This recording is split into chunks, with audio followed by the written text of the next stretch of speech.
Ladies and gentlemen, please welcome our great friend, Jason Kenney.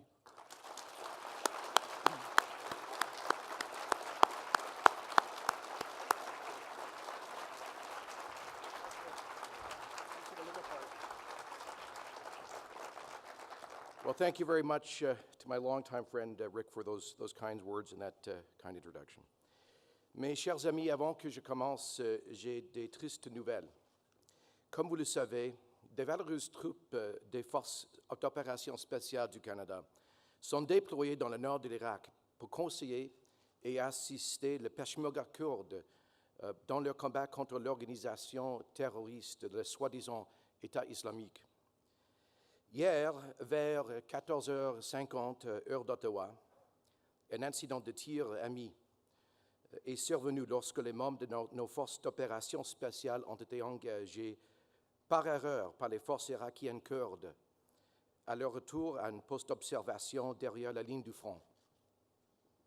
Lors de cet incident, le sergent Andrew Joseph Doiron du régiment d'opération spéciale du Canada a été tué.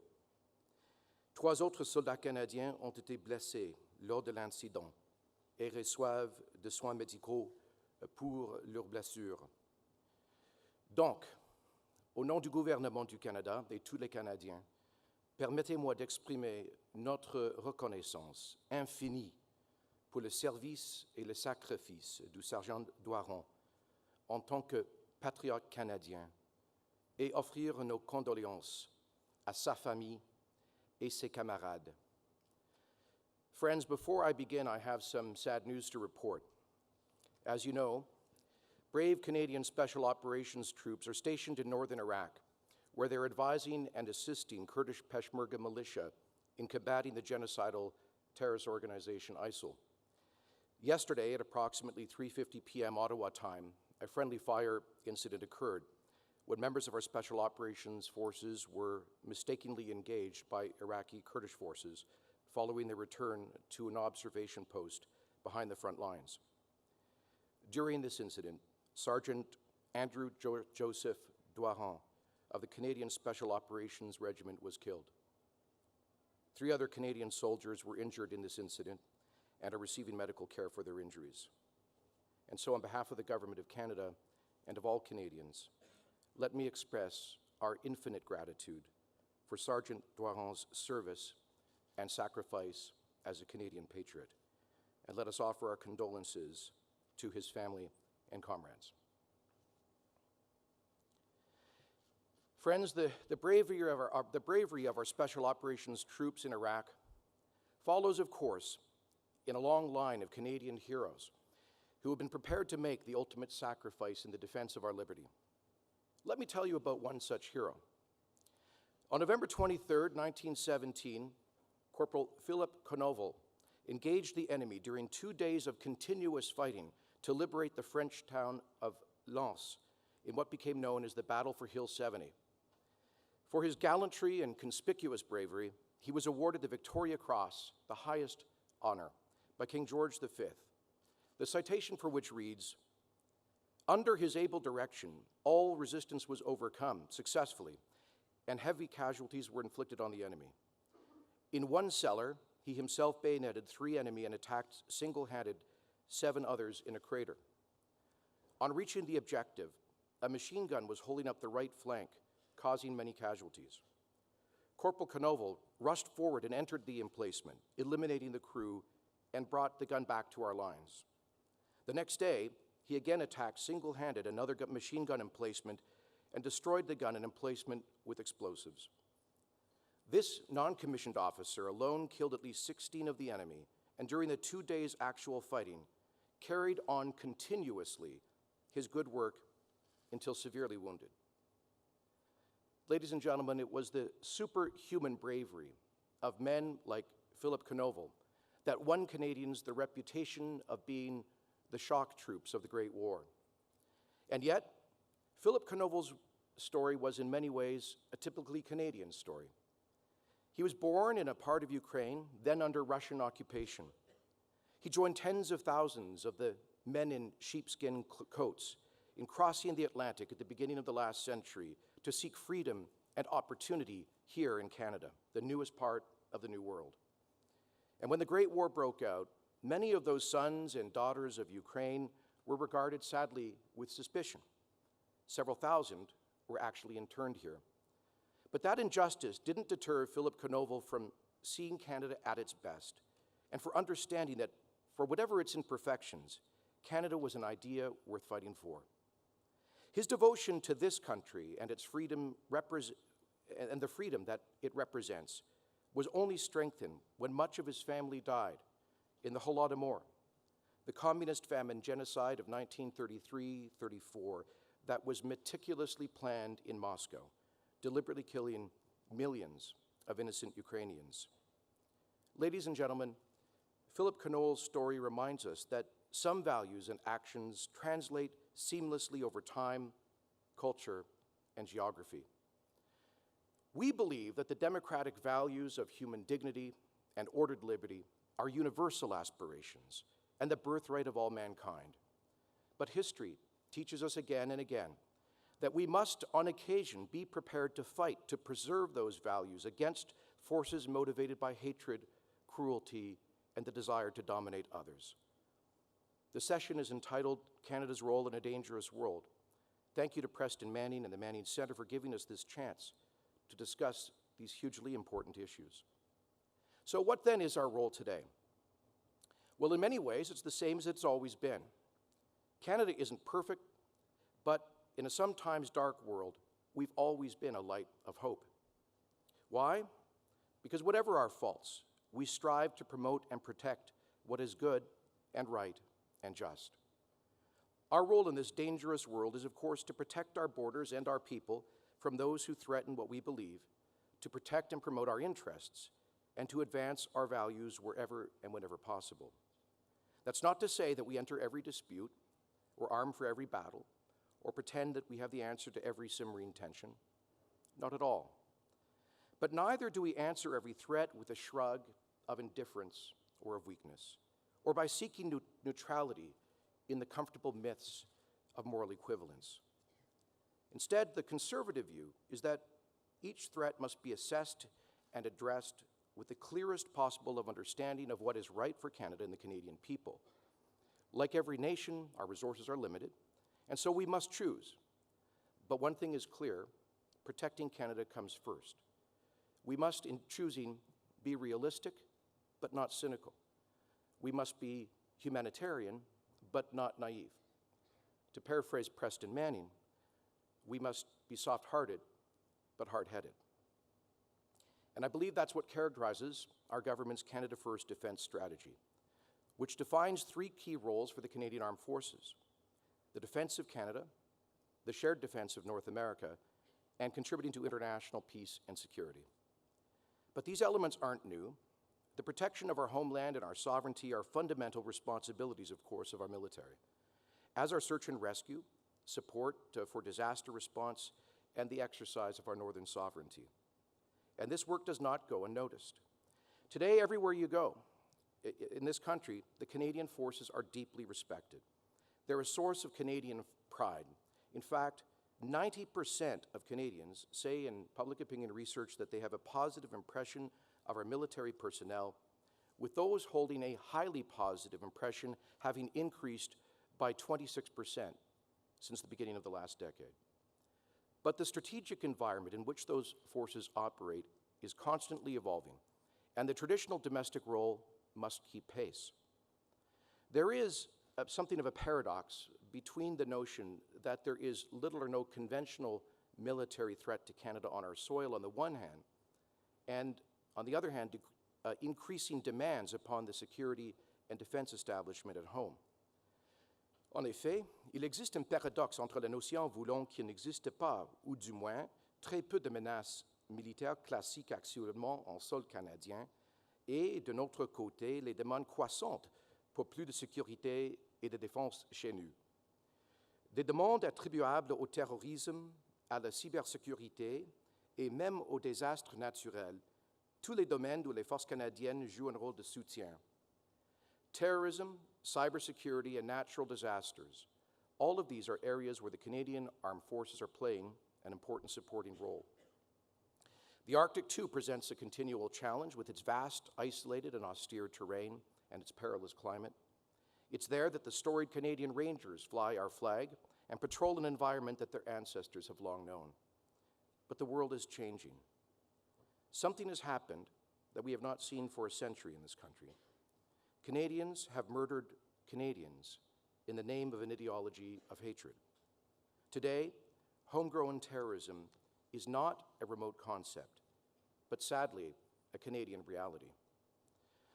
The brutal attacks in Saint-Jean-sur-Richelieu and Ottawa last year struck at the heart of our democratic institutions and the soldiers and police who guard them, making clear that Canadians are not immune. We need look only to Copenhagen, Paris, Brussels, and Sydney. We need only consider the Toronto 18 or the ongoing trials in Vancouver on the plot to bomb the BC legislature, and Toronto today, the trial against the alleged Via Rail bombers, to know that there is a probability of future jihadist attacks on our own soil. While Francis Fukuyama's end of history was a misnomer, some Canadians could be forgiven for indulging in that fantasy, this idea that we had a holiday from history. Our geographic remoteness, our prosperity and our peaceful pluralism, the generous dispensation of the American security umbrella, all of these have given Canadians reason to think that we can avoid real threats to our peaceable dominion. And yet we face a global movement that quite literally defies reason. One that is motivated by a dystopian vision of the caliphate, a theocracy based on a ruthlessly violent application of a 7th century conception of Sharia law. This global movement, in more than one of its manifestations, has explicitly declared war on Canada. We should not overreact to this threat, but nor should we underreact to it, or pretend that we're living in that holiday from history. The threats grow increasingly complex, and we must keep up. The effect of intelligence gaps or delayed response could be fatal. That is why our government is taking action. It's why we've tabled the Anti-Terrorism Act in Parliament. Ce projet de loi renforcera l'échange d'informations et des fins de sécurité nationale, offrant ainsi les outils nécessaires aux organismes responsables de l'application de la loi et de la sécurité nationale pour prévenir les menaces, les détecter, les décourager et y répondre. Une disposition vise à mettre un frein à ceux qui encouragent le terrorisme en criminalisant la promotion d'attaques terroristes contre la population canadienne. This bill would enhance information sharing for national security purposes, providing law enforcement and national security agencies with the tools they need to prevent, detect, deny, and respond to threats. It would stop those who encourage terror by criminalizing the promotion of terrorist attacks on Canadians. It would give our courts the authority to order the removal of terrorist propaganda. It would stop people from traveling overseas with the intent of committing terrorist acts. Of course, we've done much else, including recent legislation clarifying the overseas role of the Canadian Security Intelligence Service and protecting their sources. We have also provided increased resources for our security agencies, increasing the budgets for CSIS and the RCMP by 1/3 since coming to office 8 years ago. In one area of important reform that has not received much attention, we've made massive improvements to our immigration security screening. Well, let me be clear about one thing. The vast majority of those who have been arrested, prosecuted, and convicted of terror charges in Canada in recent years were Canadian-born and raised individuals. But we must not be naive that there are some living abroad who may seek to come to Canada to do us harm, and that is why it is important that while we maintain our traditional posture as an open and welcoming country, maintaining some of the highest relative levels of immigration in the developed world, while we continue to be a land of hope and protection for refugees, victims of persecution from around the world, we must again be both soft-hearted but hard-headed when it comes to potential foreign threats to our security.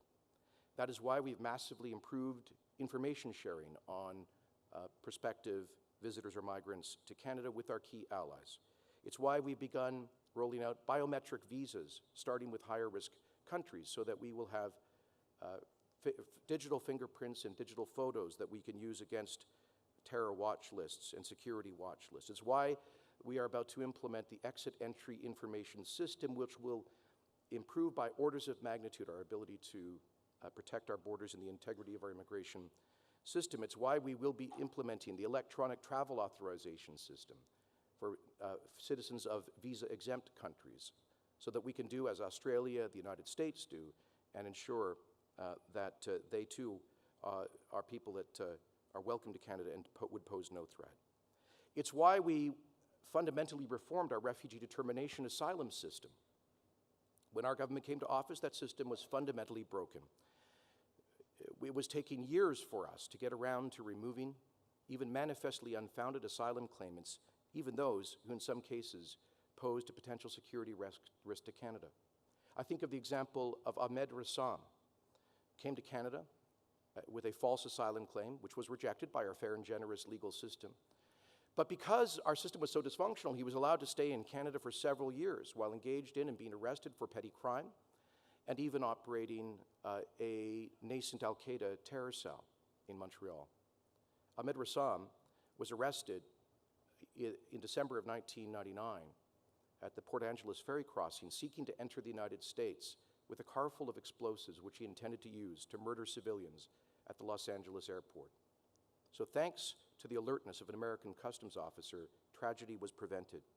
But Ahmed Rassam never should have been allowed to stay in Canada for all of those years, and thanks to our fair and balanced new asylum system, under this system, he would have been removed in a matter of weeks, rather than allowed to pose a threat to Canada over several years.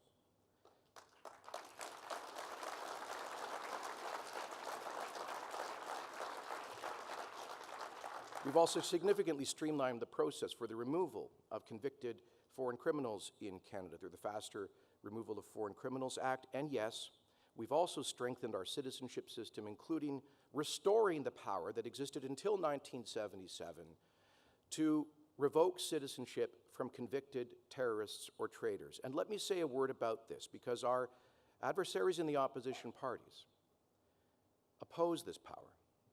They believe that a citizen, a Canadian, whether born here or a naturalized citizen, who effectively launches war, commits acts of war, violent disloyalty against Canada, that person should be allowed to retain their citizenship. My view is this: under our citizenship laws, you've always been able to renounce your citizenship. I think if you go abroad and take up arms against Canadian troops or Canadian allies in alliance with a banned terrorist organization, if you explicitly and violently renounce the loyalty upon which your citizenship is predicated, we should consider that an act of renunciation of your citizenship, and our new law does just that.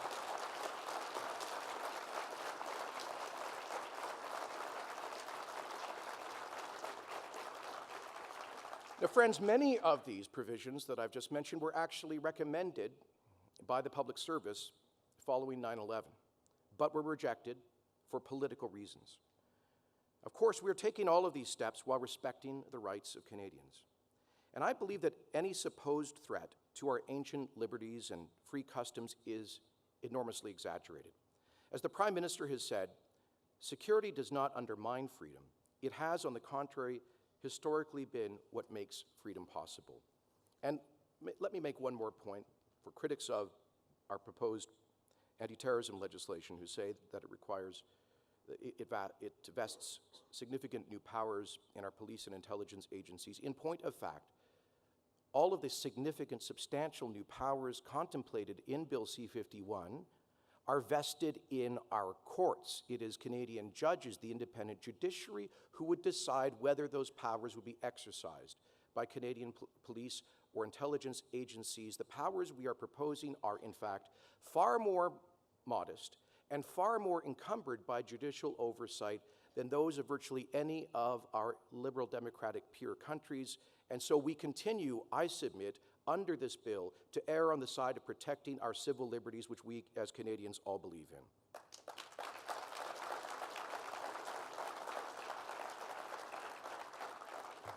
Ladies and gentlemen, the world is tied together as never before.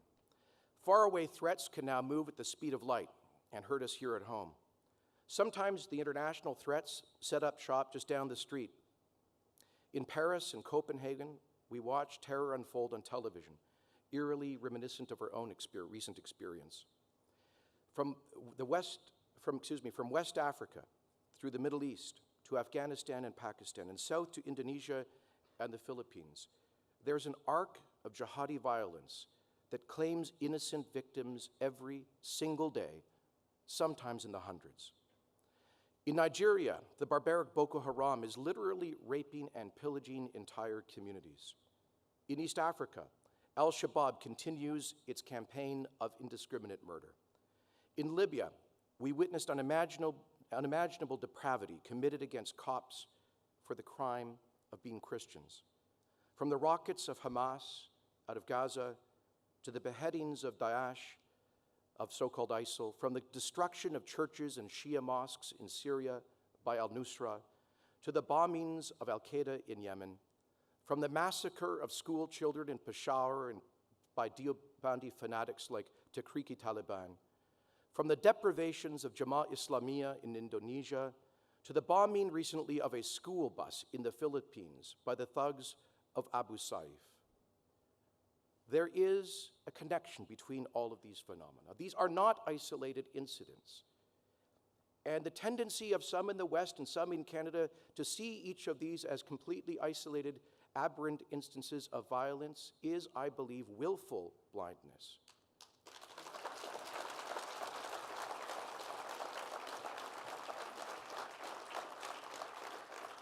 Let me tell you a bit of a personal story about how this arc of violence affected and claimed a friend of mine.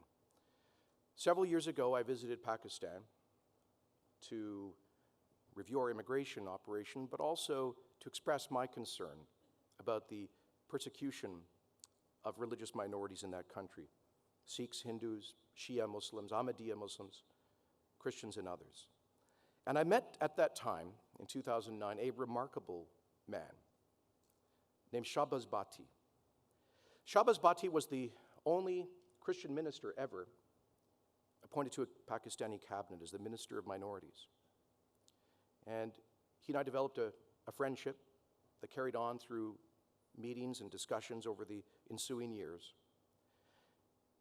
At the end of 2011, Shahbaz called me to express profound concern. He was facing a growing number of fatwas and threats to his life because he had stood up for a young woman named Asia Bibi. Some of you may have heard the story of Asia Bibi, a 14-year-old peasant girl in a rural village in the Punjab region of Pakistan who had been arrested and prosecuted and threatened with death on allegations of blasphemy, which had proven to be completely untrue. But the onus on someone charged with blasphemy, effectively there's a reverse onus. One is presumed guilty until proven innocent. And so the governor of Punjab in Pakistan, Salman Taseer, went and visited Asia Bibi in jail to express solidarity for her. On return to the governor's mansion, he was assassinated by his own bodyguards. And so my friend Shahbaz Bhatti stood in to fill the breach and spoke out for not only Asia Bibi and all of the others unjustly charged by these blasphemy laws, which Canada insists be repealed, but also for the elimination of those unjust laws themselves. He called me because of the threats to his life. He wanted to raise the alarm of what was happening. We invited him to Ottawa, and we set up a 3-day program for him here. He met parliamentarians, spoke to the media, and met with the Prime Minister. Before I brought him into the Prime Minister's office, I said, Prime Minister, the man you are about to meet is very likely not going to be alive within a matter of months. They had a conversation that was very deeply touching. On his way to the airport, I told Shahbaz that he would be welcome to stay in Canada. We didn't want him to risk his life. But he said to me he had no choice. If he wasn't willing to be a voice for the voiceless in his country, who else would? He returned. On March the 1st, I received an email from him saying that he knew that he was likely to die any day, but that he had a special purpose and mission to serve the suffering humanity. I'm reading from his email. and I am determined to carry on defending the principles of religious freedom, human equality, and the rights of minorities. Shahbaz was shot 21 times, 6 hours after writing me that email, on the morning of March the 2nd, while leaving his home. And his example inspired our government to create the Office of Religious Freedom, so that Canada, which has always been a land of freedom of conscience, of freedom of religion, can make the promotion of religious freedom and the protection of vulnerable religious minorities all around the world a key pillar of our foreign policy. And for some, that may not be politically correct, but I believe it's the right thing to do.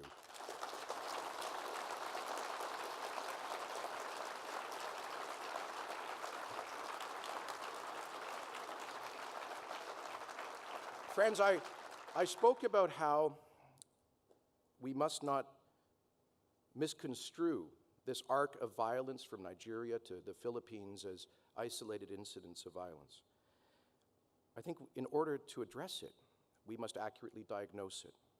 And I believe that British Prime Minister David Cameron did so presciently in a recent speech that he delivered to the Australian Parliament, in which he said, quotes, "We also have to address the root cause of this terrorism.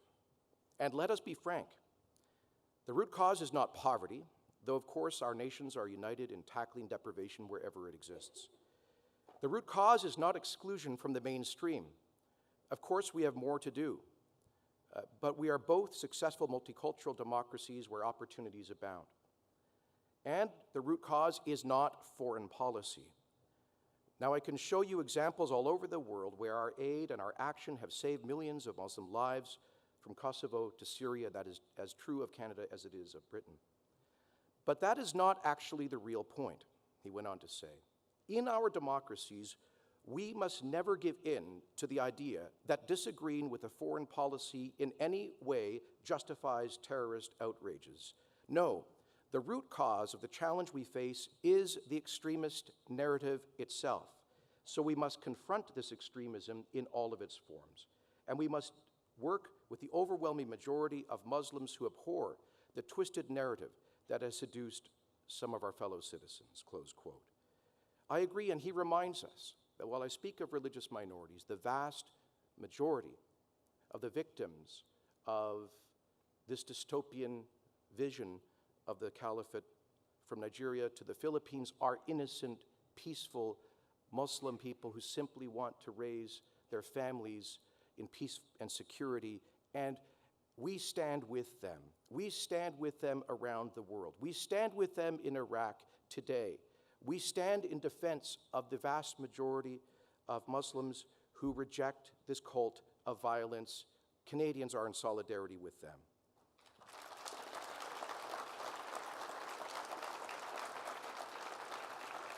Now, the fight against terror, of course, also has, as I've said, a military dimension. Decent, civilized, unsuspecting people all over the world have come under attack. And this is why our military, in a manner complementary to its traditional mandate, works with our security partners to address the increasing threat within our borders, including the internal threat of radicalization and foreign fighters returning home. And while few believe full-scale conventional war is likely anytime soon, the threat of terrorism has never been greater. Terrorist organizations live in ungoverned spaces and thrive on instability and chaos. Combating them becomes more difficult as they merge, morph, and migrate. Sometimes they're sponsored by states, and meanwhile, internal instability in distant countries can quickly become a threat to international peace and security, as in Syria, Libya, and Iraq. Canada was quick to step up and contribute to the international coalition against ISIL, a decision that reflects the Canadian public's revulsions at their aims and methods. Public support for the aerial bombardment campaign of the Royal Canadian Air Force and our role on the ground to advise and assist the Peshmerga are both deeply strong. And the Cabinet will soon be reviewing the progress of our mission to date and our options for next steps prior to giving notice to Parliament on any possible extension. But let me be clear about one thing. We have made a positive difference since dispatching the RCAF and our special forces. Since beginning that campaign with over 24 allies in this fight against ISIL, we have stopped the spread of that organization in Iraq. We have put it back on the defensive. We have eliminated their ability to engage in large-scale troop movements. We have degraded their critical infrastructure. They've now begun moving their heavy armaments from Iraq back into Syria. They are now on their back heels. And we will continue to support our allies in the region so that we can continue to degrade the capacity of that vicious organization. So,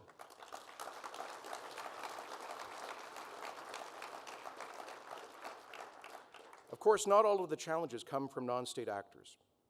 After a hiatus of 25 years, we must now confront the rising threat posed by Russia. At one time, the world had hopes for the role that Russia might play after the defeat of communism and the fall of the Berlin Wall. Mighty Russia, overflowing with natural resources and well-educated, could have been and could still be a force for democracy and liberal values. But under Vladimir Putin, they've slid backwards into a gray and growing authoritarianism. Political dissidents have been jailed, media outlets have been silenced, elections have been rigged, political enemies murdered. Repression and murder are crimes against the people of Russia. But it was when Russian tanks first rolled into the independent Republic of Georgia that we understood that Russia, under Vladimir Putin, was also a grave threat to regional and indeed global security. Then the puppet regime in Kiev began to sway.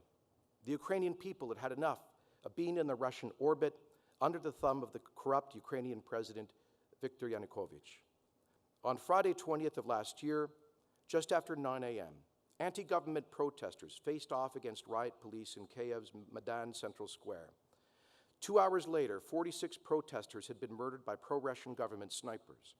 Over the next 2 days, another 30 protesters would be murdered. 2 weeks ago, those protesters, the so-called Heavenly Hundred, would be remembered in ceremonies around the world, including here in Canada, all part of what the Ukrainian people now know as the revolution of dignity. But the Putin regime would have none of it. Soon afterward, amazingly well-armed and trained pro-Russian rebels appeared in Crimea and advocated for a separate state. Since then, soldiers, many of whom are Russians dressed as guerrilla fighters, have moved beyond Crimea to Donetsk and elsewhere, violating ceasefires in a bold attempt to split Ukraine and expand Russia. Over 5 million people are in the war zone. 1 million have been displaced. 5,600 people have died, many of them civilians. And the death isn't confined to Ukraine. A week ago, Putin adversary and vocal opponent of Russian expansionism, and a friend of mine, Boris Nemtsov, was murdered outside the Kremlin walls. Our government has responded to all of this with condemnation and sanctions against Russia and Russian sympathizers. We provided financial support to the Ukrainian people. We've expedited free trade discussions and entered into military cooperation agreements and are providing non-lethal equipment to the Ukrainian armed forces. And I'm proud to say that within days of becoming Minister of Defense, we signed an agreement and are now providing Ukraine with critical radar satellite images so they can track the movement of Russian troops in their territory.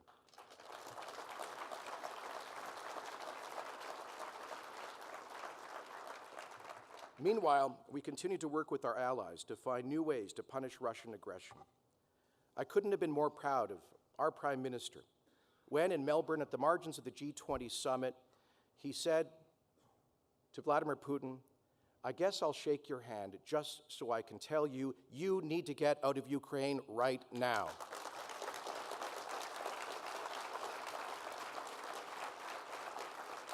So Canada is resolute. We deeply value our historic friendship with the Ukrainian people who have contributed so much to building Canada, like Philip Konoval, who I mentioned at the beginning of my speech. We will never abandon our friends, our brothers and sisters, the brave people of Ukraine. So, ladies and gentlemen, there's much to be encouraged about in the world today. In our generation, the Soviet Union has collapsed, freeing hundreds of millions of people. Police states with closed economies have crumbled. The embracing of free markets and trade has raised living standards in Africa, Asia, and Latin America. But there are also deadly threats. The men and women of the Canadian Armed Forces are as vital now as they've ever been. Canadians know this as well as anyone. For a decade, Canadian soldiers were the pointy end of the spear in Afghanistan, and day after day distinguished themselves as the best pound-for-pound fighting force in the world. 158 of our soldiers gave their lives in the fight to keep Canada safe and to push back the Taliban's repression and brutality. And friends, let me close by saying that not only do we offer to the world our armed forces, not only do we offer our humanitarian assistance, but I think we as Canadians in this difficult world have a special vocation as a land of hope and opportunity, as a beacon of freedom, as an example of unity in diversity, as a successful model of pluralism. The McGill historian Desmond Morton once said that Canada has been a success because it is made up, he said, of, quotes, the losers of history. It's a startling idea, but think about it. Les Autochtones au début de notre histoire, perdeurs de l'histoire, les habitants de la Nouvelle-France, à l'époque de la conquête, évidemment, the United Empire Loyalists who founded English Canada, the Annapolis Valley in Upper Canada, the Eastern Townships, the Black Loyalists who came with them, the slaves who escaped from the U.S. South and followed the Underground Railroad, for whom Canada was the North Star of freedom, the Jewish victims of pogroms in Eastern Europe who came here at the beginning of the last century, people like Philip Konoval, for whom Canada represented hope.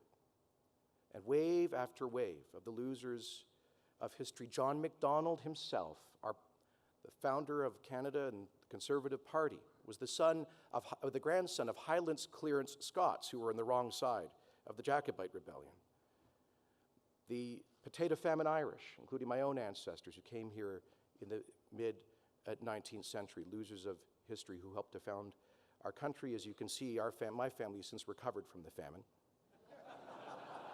That's the generosity of Canada.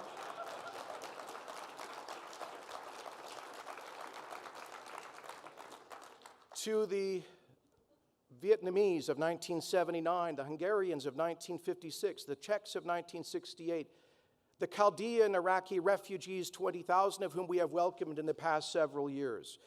And wave after wave of these people who have come to this country and would have every right to bring with them a sense of injustice, a sense of division, a sense of discord, but instead have put those experiences behind them, motivated by the dream of unity in diversity, all of them eager to become Canadians, all of them eager to embrace the institutions, the habits, the virtues of ordered liberty, which our country is itself the inheritor for 8 centuries since the Magna Carta and our brilliant institutions of parliamentary governance. This is a sign of hope to the world. We have a responsibility to preserve it, to strengthen it, and to ensure that it endures for generations to come. God bless you all, and God bless Canada.